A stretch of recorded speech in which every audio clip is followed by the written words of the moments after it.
virtual project manager, you must perform a SWOT analysis of the team. You utilize media to build relationships. You clearly define the project scope. Provide support and structure for the team. Provide the resources and training required. Provide effective communication and feedback. And provide problem-solving methodology. Let your project team members know how important it is to communicate on a regular basis. Encourage it and be a leading example of it. Now, what are we talking about? We're talking about a multicultural virtual project team.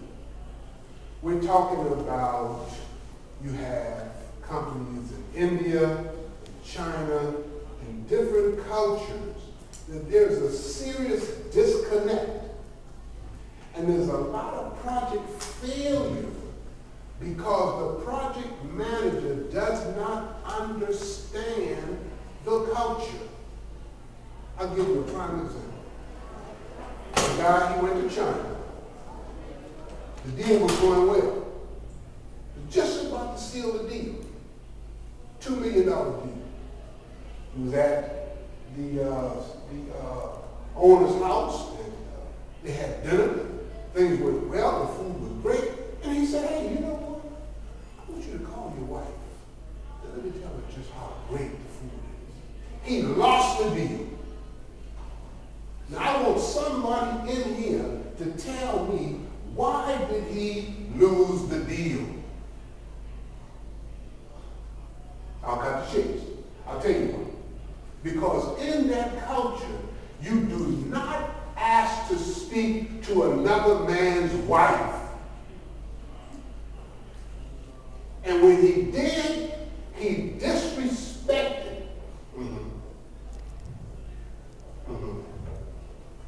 And lost the deal.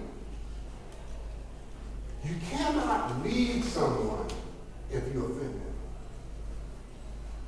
The virtual leader needs to possess a specific set of virtual team leadership skills. Make sense? Now we have to go with some assumptions. Now we're going to do some real work right now. What I need you to do, I need you to set aside your ego. Take your ego off and put it to the left. And we're going to deal with some things. We have certain assumptions about leadership. There's a theory X of leadership, of management, that says the employees do not want to do the work.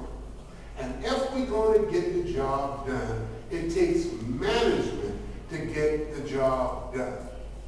We have theory Y that says the employee wants to do a good job, has the ability to do a great job, but it takes management to enable them to get the job done. We have the theory Z of management that says the employees want to do a good job, can do a good job, will do a good job if the management allow them to do a good job. Okay?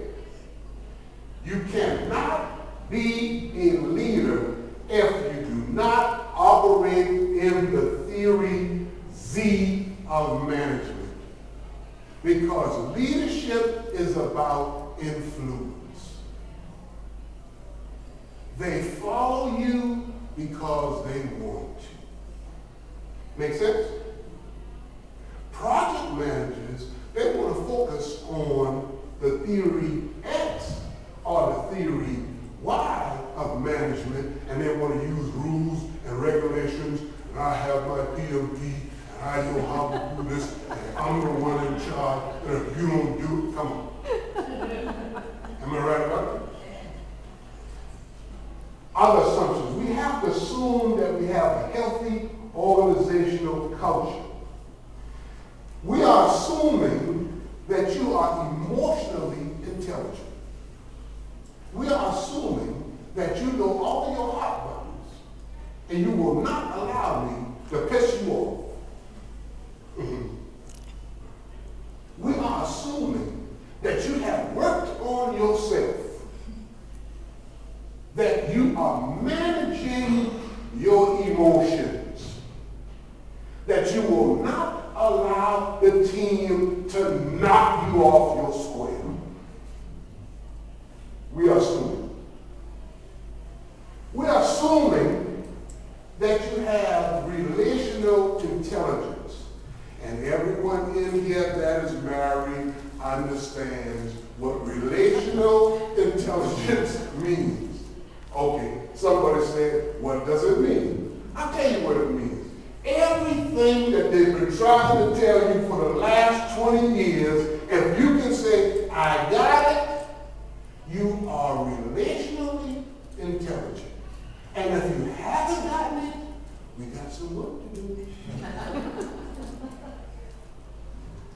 Ethnocentric intelligence. We are assuming that you understand that you cannot put your assumptions, your set of ethics, what you feel is right. We are assuming that when we send you to Rome, that you understand Roman culture and you will not offend the Romans. We are assuming. We are assuming that you understand leadership functions, that as a leader, your job is to inspire and show them a sense of purpose, reveal the strategy, and master the art of behavior modification. These are our assumptions. Make sense? Leadership qualities.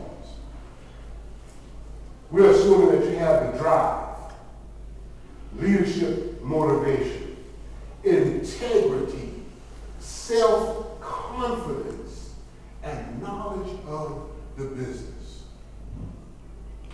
Okay, we're going to do some work. Everyone in here has worked for someone, and if that person is in here, don't say nothing. Everyone in here has worked for someone that just does not get it. They don't understand the business. And why am I in the position that I have to explain everything to them?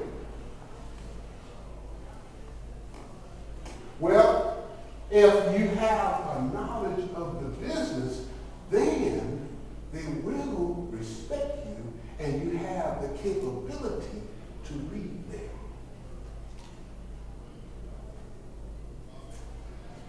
Leadership is power. Most people talk about legitimate power. I am the PM manager. I have the legitimate authority to fire you. Doesn't work all the time. Reward. A tool in behavior modification. They consider you to be the expert. You have referent influence. Everyone in the company says that you are the best at what you do. When they hire the new people, they say, go and see Sally. Go and see John. Because if you really want to know how this thing works, you have influence. Coercive power. Threatening. Isn't it a shame when you run into a manager that the only skills that they have is to threaten people. It's sad. Do you understand that management is responsible for changing the behavior of the employee? That it is your job to change the behavior, to make sure that you save the worst employee.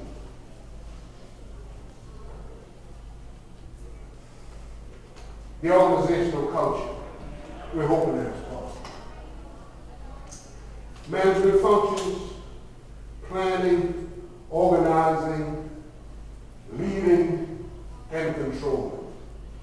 Well, most project managers, they understand the planning function, and they understand the organizational, the organizing function, but they don't understand the leading function. They don't really understand that it's a lot of psychology involved. It's a lot of psychology. You got to be smart. I'm not talking about crafty now. You know, I'm not talking about being a manipulator. No, but you have to understand that it's your job to touch everybody. Everybody needs to know you. Everybody needs to have a personal relationship with you. Everybody needs to understand that they can come and talk to you and that you will not walk by them and don't speak to them. That you care about them.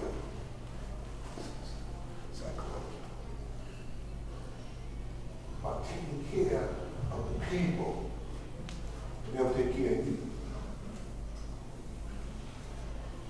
We talked about emotional intelligence, talked about relational intelligence. Virtual teams, it's not only dispersed geographically, but it could be internationally, but it could be within the same city. It could be different cells that you just speak to them through Skype and emails and telephone calls. You never see it. Cultural barriers. Oh, we got some work. Power. There are some cultures that they don't want a serious gap in the power structure. There are some cultures that they want you to come in and level the playing field. Don't come in there, say, I'm the boss. They are going to sabotage the project. Y'all with me? And that's what happens to a lot of PMs. They come in and they offend the people and they say, we are going to get this done. That's what they said. They said, we're going to set you up. They said, we are going to set you up real good because you have offended us. Oh, it's tight again. You know why it's tight? It's tight because if you don't understand this, you keep making the same mistakes. And you say, you know what, it's not. Well, if you got a losing team and the team is losing, what's the first thing they do? Fire a coach. And why is it that they can bring in another coach and he win the championship? Same team. They just got rid of the duck. Same team. Thinking. Their present, this position of good and evil. Time. There are some cultures that when you come into the culture, they want to develop a relationship with you. They don't want to do business with you until they get to know you. There are some cultures that it is a preference to to develop a relationship with you. And that if they develop a relationship with you, they will give you preferential treatment. They'll move you to the front of the line. Crowd of people. Come on, man. Bring you to the front of the line. And everybody said, what the world is it? In America. But if you're in the country, you understand that you would have had the same benefit if you understood. Power distance. Individualism and collectivism. How do we make decisions on this project team? Do we make decisions that are in the best interest of a person, or do we make decisions in the best interest of the team? Masculinity and femininity. How do you make decisions? Do you make decisions based on logic, or do you make decisions based on emotions? And there are some cultures that they make a lot of decisions based on emotions. Long-term orientation. The long-term orientation is their commitment to long-term traditional values.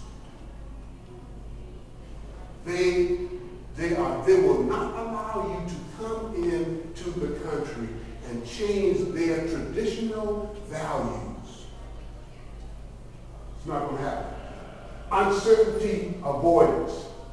If you're the project manager and you're in a country that this country has a high level of uncertainty avoidance, then you need to understand a couple of things.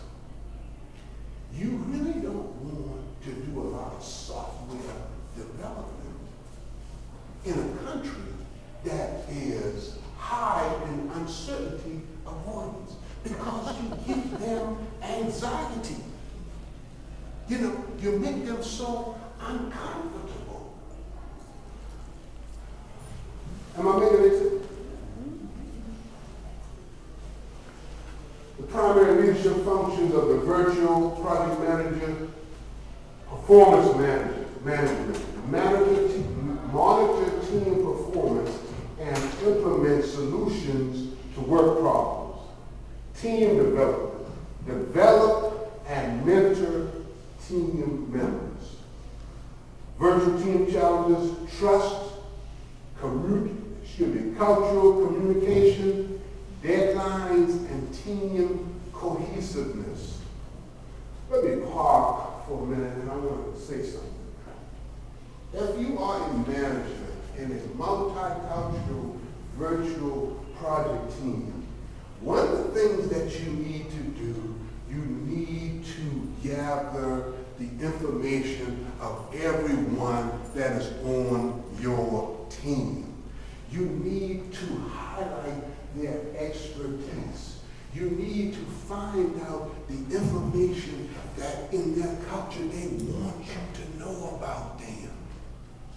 And if they find out that you do know their anniversary date, and that you do know that they have 2 children, and that you do know these important dates and their culture, then they buy in to your strategy. They support you. And the project manager has to be a leading example of the internal communication for not only a multicultural virtual project team, but for any team. See, what we do is we focus on the deliverables and we forsake the human resources. We don't place a high value on the human resources. And the people can feel it. They know you don't care. They can feel it. But if they knew that you did care,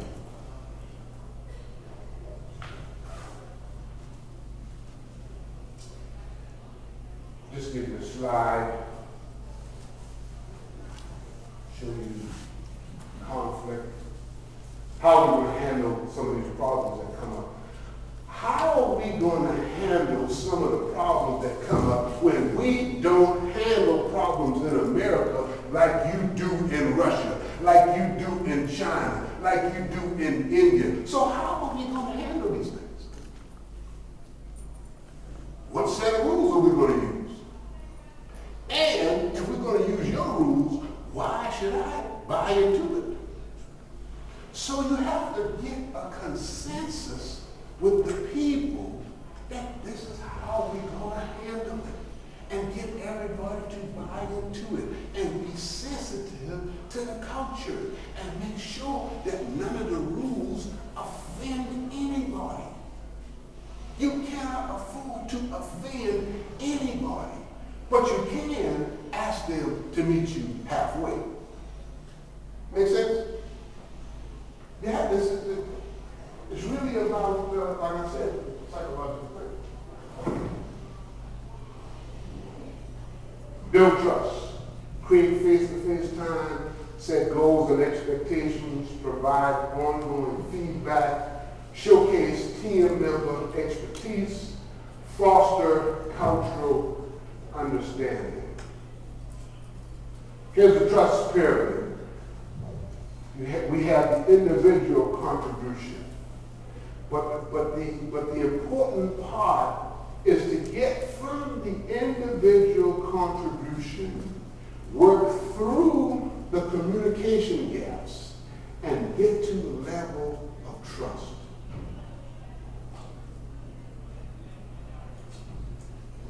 Decision making.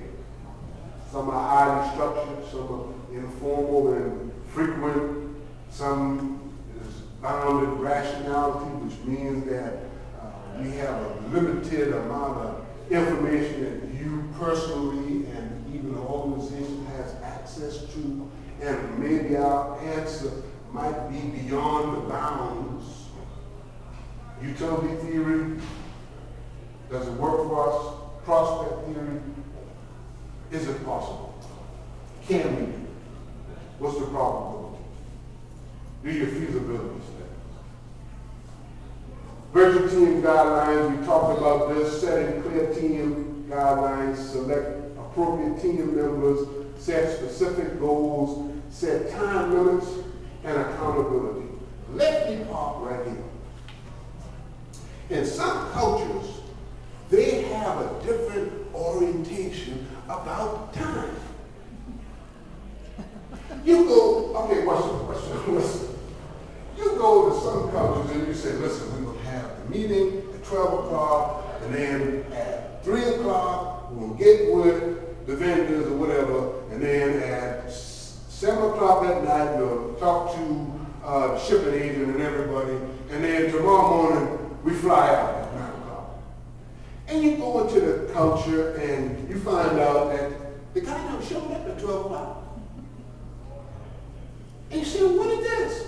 I got all these schedule dependencies. I got my critical path, and you got everything lined up just right. And the guy didn't show up. Throw everything off. And then you see him the next morning, and he says, you know what? I was out partying, and I just couldn't make it. So come over to my house. And then when he brings you over to the house, you want to talk about his family. You want to talk about what he like to do, the kind of fish that he likes. And we sit here, listen. You done messed up the schedule. Listen, I done missed my flight. Well, if you understood the culture, you would have told your boss, listen, you better add about 7 days. Okay, because when we go over there, listen, it's going to take about 2-3 days to bond. Then once we create this bond, then we'll get down to business, and hopefully I'll be out there in 7 days. And maybe it might happen in 3. But if you told your boss that you get about 3 or 4 more days to enjoy the city. Am I right, brother? Establish project schedules, setting deadlines. Not to talk again. In some cultures, you cannot set deadlines. Because when you set these deadlines, you know what it says? Oh, you're not serious. You're not serious. And in China, if you press them to sign a contract, you know what they say? We can get you to agree to anything if we make you wait long enough. Organizing teams to include members from different cultures, troubleshooting technology failures, communicating in English. Effective delegation. Can't really see everything, but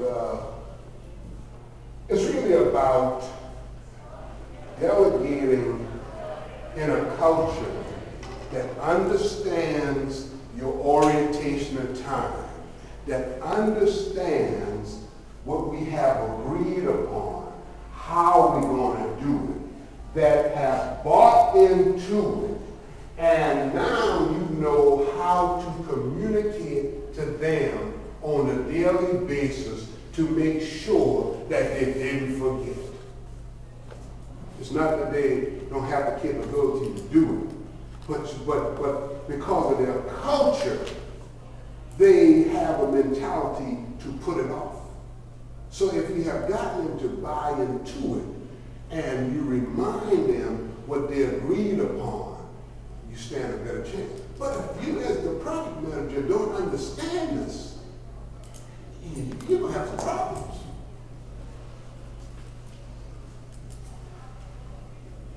I thought we had internet access, but we don't. Here is a virtual tool, and I'm quite sure if you send me an email, I will send it to you.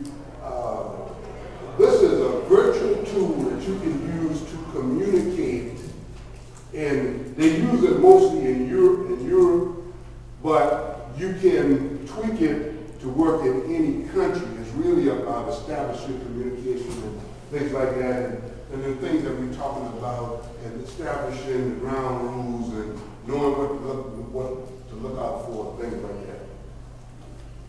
Gaps in the literature. There's a huge gap in racial discrimination. There's a huge gap in political rivalry.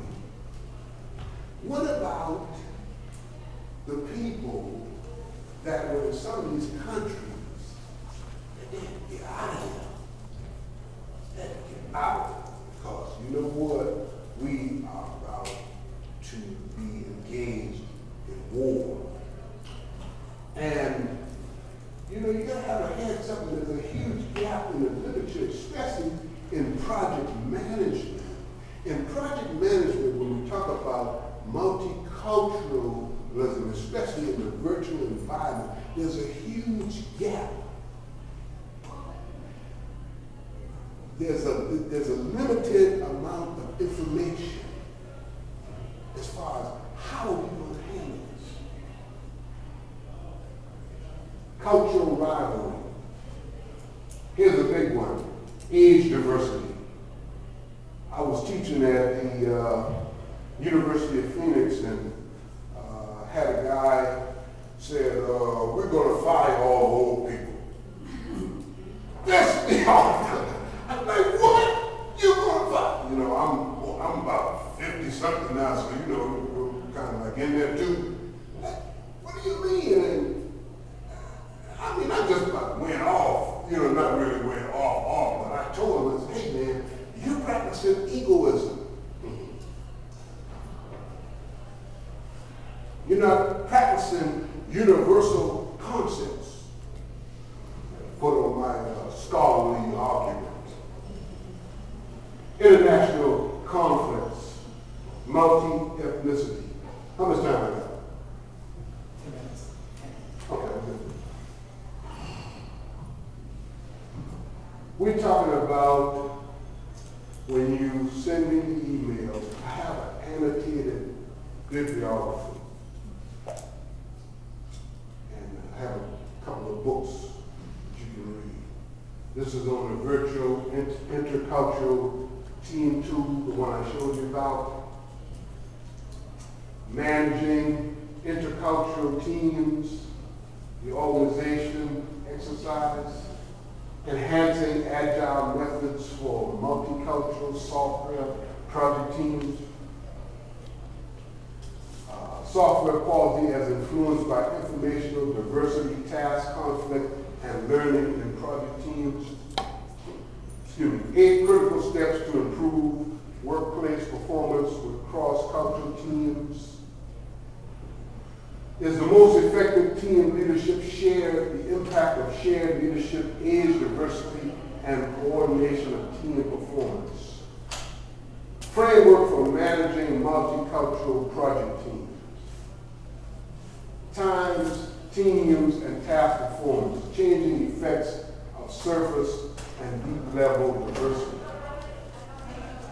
Innovative performance in African technical projects. Leadership and organizational vision in managing a multi-ethnic, multicultural project team. In closing, when we talk about leadership, I spoke about the assumptions. And most people will try to sell you on an idea of leadership that has not been researched. It is not constructed to measure what it is supposed to measure. There is no internal validity, there is no external validity, and there is no reliability. What do you mean by reliability? What happens if I perform a study? Will I get the same results that you did? Or is this biased research? And one of the things that we have to do, especially when we talk to leaders, is you cannot be gullible.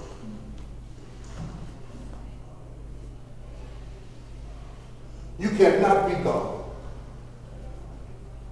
You cannot be the type of person that they can come and tell you anything. You got to check it out. You got to check it out. You got to make sure that they're not pulling your leg. You got to make sure that you got the facts. And when we talk about leadership, you have a greater responsibility. Because if you believe the lie, you're going to trick everybody else. My passion is leadership. That's what I studied. That's what my doctorate is about. And I don't believe the hype. When I come, I'm going to come with the facts. And I hope that you're ready for the facts, because that's what you need. I close with this. Anybody can